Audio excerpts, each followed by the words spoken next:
Welcome to Commanders Daily, everybody. I'm Bob Matthews. This is your one-stop shop for everything going on with the Burgundy and Gold. Don't forget to hit that like and subscribe button so you don't miss a day of it. And as you can tell by the rundown there, we've got one heck of a show for you today. It is all Terry McLaurin all the time, as Terry went out and was filming a television commercial for Eastern Motors today.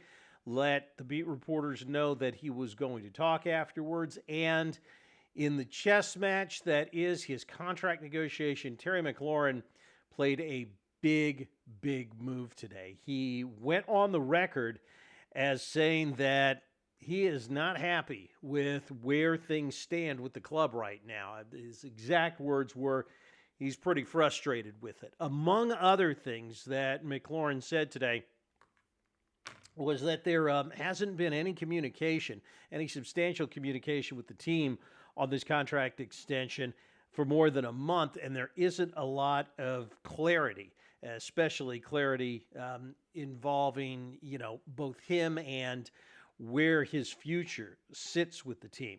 He said he wants to continue his career, created his life here, but he wants to be someplace that he knows he's wanted. And judging by the numbers that he's seen, he says it doesn't look like that. This was a very calculated move, and I got to say, I think it was a gambit that worked, because I thought McLaurin kind of laid out his case pretty well. Now, granted, we don't know anything from the Commander's point of view, so we don't know why it is taking that long, and we're going to discuss that in a few minutes.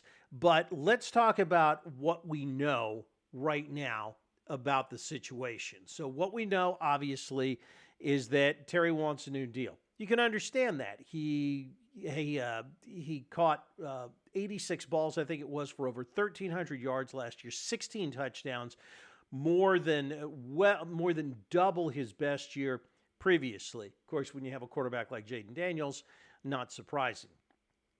What is he looking for?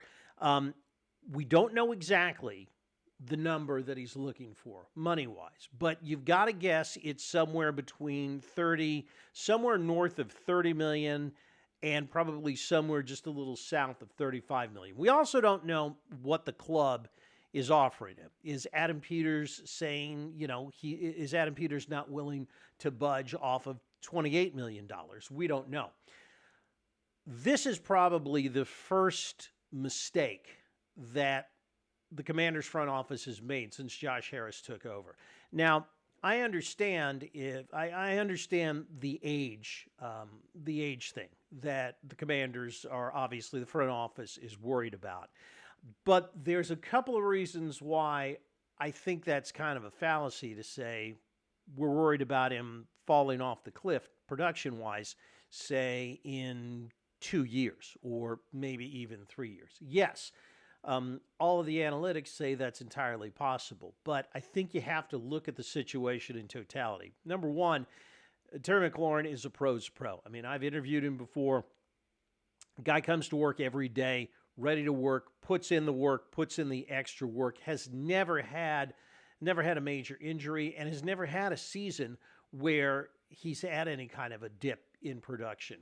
If anybody is going to be able to do this and remain productive well into his 30s, it's going to be Terry McLaurin. I mean, that's just the way it is. Number two, with as much water as this guy has carried for this organization over the years, you know what the fans think about him. You just need to go ahead and get the deal done. Give him the money.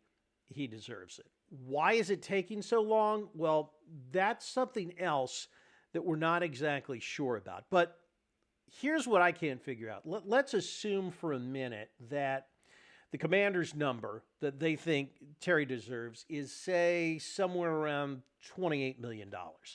Let's say that Terry is not asking to reset the markets. It's not like he's asking for $38 or $39 million. Let's say his number is somewhere around 33. I really don't understand what the holdup is here.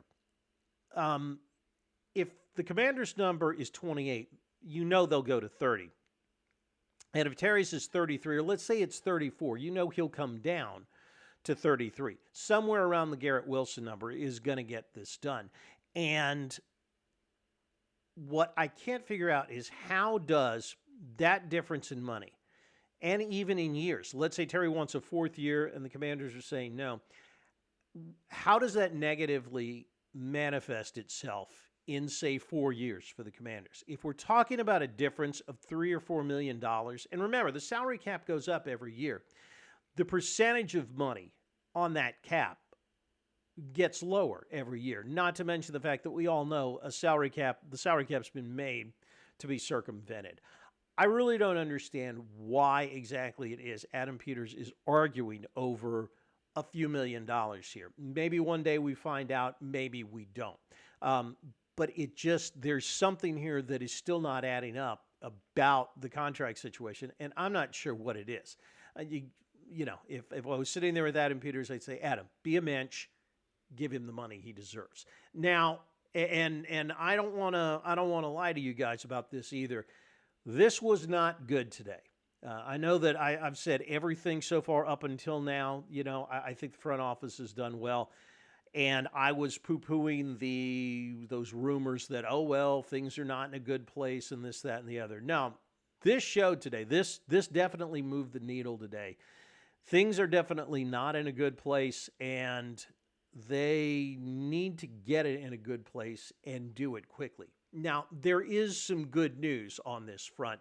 Some of this I'm getting from Brian Mitchell, and I defer to anybody who has both played in the league, played as a Redskin, has a Redskin Super Bowl ring, and should be in the Hall of Fame. B. Mitch says this is all part of contract discussions. This happens all the time. You saw it with Myles Garrett with Cleveland. He even, I think, put out a social media post saying he was done with Cleveland. Nothing that Terry said today, while it was worded very strongly, nothing that he said today crossed some sort of Rubicon that they can't come back from. He still says that, Terry does, that, while the clock's ticking, they haven't passed the point of no return. And again, B. Mitch was very adamant after listening to that press conference today on the radio, saying that, this is all part of a negotiation, and he still thinks, as do I, that it's going to get things done. I do think that it is much more likely that there is a holdout here, but still, I think it's going to get done. And remember, if the club wants to play hardball on this, at some point, McLaurin is going to have to come in and play, because if you hold out for an entire season, you don't accrue a year of service, which means you're stuck in the same position next year vis-a-vis free agency that you were this year. So I think at some point this is going to get done. I feel very confident that it is going to get done. Whether it gets done now before Veterans Report or not sure. This could be a holdout that goes into training camp. We shall see. It's going to do it for us. Don't forget, hit the like and subscribe button. We will be back with any updates that there are tomorrow. Remember, like the wise man once said, if you're out on your bike tonight, as always, do wear white.